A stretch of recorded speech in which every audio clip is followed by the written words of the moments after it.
ओम नमः शिवाय। आप सभी प्रिय दर्शकों का हमारे channel B S Sharma astrology में स्वागत है।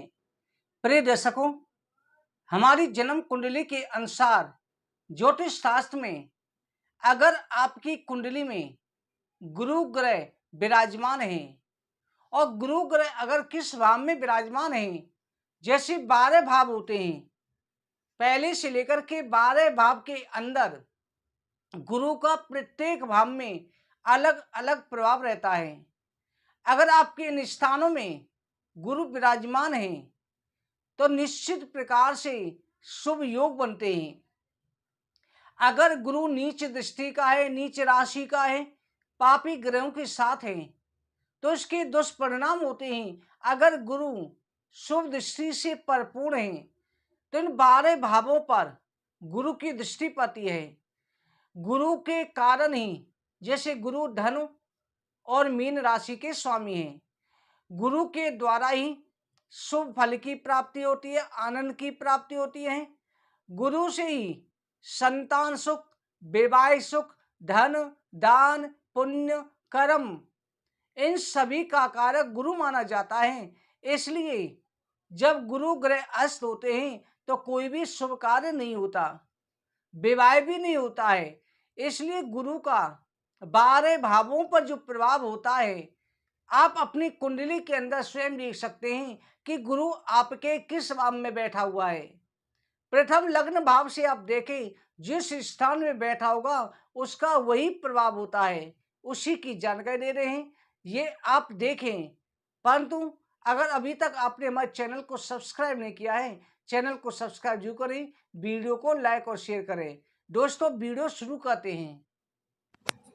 प्रिय दर्शकों, अगर गुरु आपके लग्न भाव में पहले स्थान पर गुरु ग्रह विराजमान है तो व्यक्ति काफी विद्वान और धार्मिक प्रवृत्ति का होता है।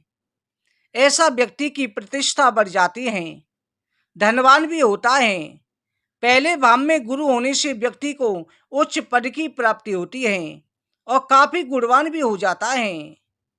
प्रिय दर्शकों, अगर गुरु आपके दूसरे द्वितीय धन भाव में विराजमान है तो जिस जातक की कुंडली में गुरु द्वितीय भाव में विराजमान है उसमें बुद्धि का विकास होता है, काव्य व साहित्य में रुचि लगने लगती है, अच्छे अच्छे ग्रंथें पढ़ता है।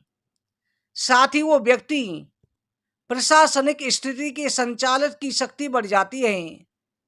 दूसरा भाव वाणी, कुटुंब और धन का भी होता है। ऐसा व्यक्ति काफी अच्छा बोलता है, जिससे उसके मित्रों की संख्या में वृद्धि होती है। एक बार जो मिलता है उसके प्रति आकर्षित हो जाता है, लेकिन उसमें अहम की भावना बढ़ने लगती है। ऐसे व्यक्ति को शुभ फलों की कमी भी होती है, जिसकी वजह से उसे मेहनत बहुत करनी पड़ती है। प्रिय दर्शकों, अगर किसी जातक की कुंडली में तीसरे भाव में पराक्रम स्थान में गुरु विराजमान है तो उस व्यक्ति के अंदर समझदारी बढ़ जाती है, उसी के हिसाब से वो अच्छा या बुरा कार्य करता है। ऐसे व्यक्ति को शुभ फलों की प्राप्ति होती है। जिंदगी भर उसे सरकारी कार्यों से सहायता मिलती है, भाई बहनों के साथ में अच्छे संबंध बनते हैं, विदेश यात्रा के योग बनते हैं। ऐसा व्यक्ति धर्म कार्यों के प्रति अपने मन को लगाता है और पत्नी के साथ में ऐसे व्यक्ति का प्रेम बढ़ता है। प्रिय दर्शकों, अगर कुंडली के अंदर चौथे हाउस में, चौथे घर में गुरु विराजमान है, चौथा सुख परिवार का भी होता है, मकान का भी होता है, भूमि का भी होता है, तो राजा जैसा व्यक्ति सुख प्राप्त करता है, दूसरों की मदद को तैयार रहता है।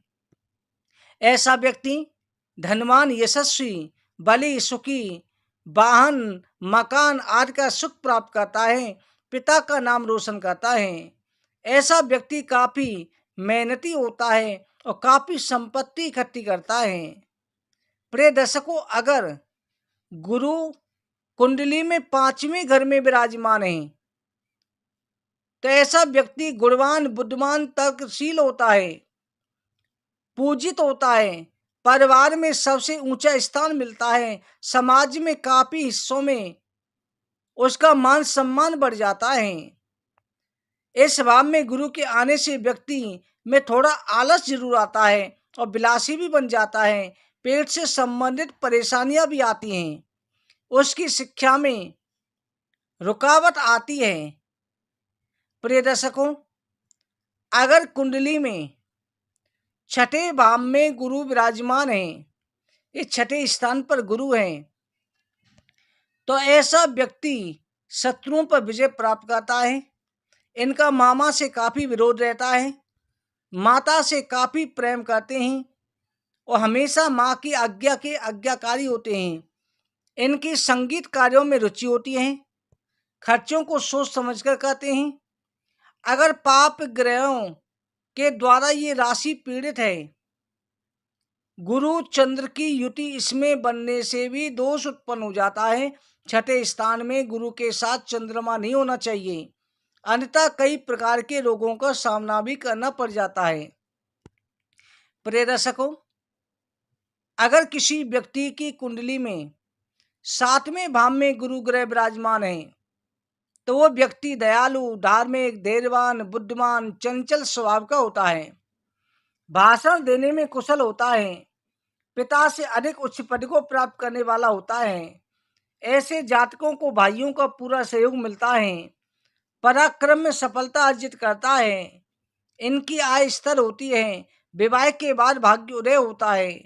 मेष, मिथुन, सिंह और धनु ये स्थान हो, सातवें स्थान में अगर ये राशि है, इन स्थान में गुरु है सप्तम भाव का, तो ऐसा व्यक्ति शिक्षक भी बन जाता है। प्रिय दर्शकों, अगर किसी व्यक्ति की कुंडली में आठवें भाव में गुरु होता है, तो ऐसा व्यक्ति पिता के घर में अधिक समय तक नहीं रहता, वो दीर्घायु होता है, कुटुंब से स्नेह रखता है। दूसरे भाव में पूर्ण दृष्टि होने से व्यक्ति धनी, वाणी से संयमित होता है। वही अगर शत्रु राशि में गुरु है, तो व्यक्ति शत्रुओं से घिरा रहता है, विवेकहीन हो जाता है।